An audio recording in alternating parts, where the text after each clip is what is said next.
नमस्कार. Welcome to the social spoon. महाशिवरात्रीच्या सगळ्यांना खूप शुभेच्छा. आज मी बनवली होती उपवासाची थाळी. प्रथम एका मिक्सरच्या भांड्यामध्ये ओला नारळ आणि लाल मिरची पावडर याचं वाटण करून घेतलं. आता हे तयार झालेलं वाटण मोड आलेल्या हिरव्या मुगामध्ये मिक्स केलं. एका कढईमध्ये थोडं तूप घेऊन त्यामध्ये घातला हिंग आणि हे मिश्रण. गरम पाणी ओतून छान एकत्र करून साधारण 10 ते 15 मिनटं छान वाफ काढली. त्यामध्ये घातलं थोडं मीठ आणि तयार झाली आपली उपवासाची मुगाची उसळ.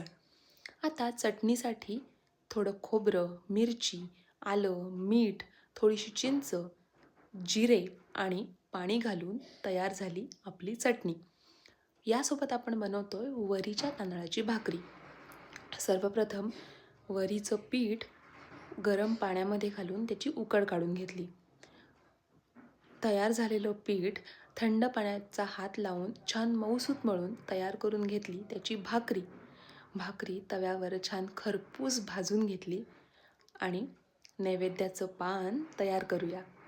सर्वप्रथम घेतली आहे चटणी, मुगाची उसळ, वरीची भाकरी आणि गोड म्हणून श्रीखंड.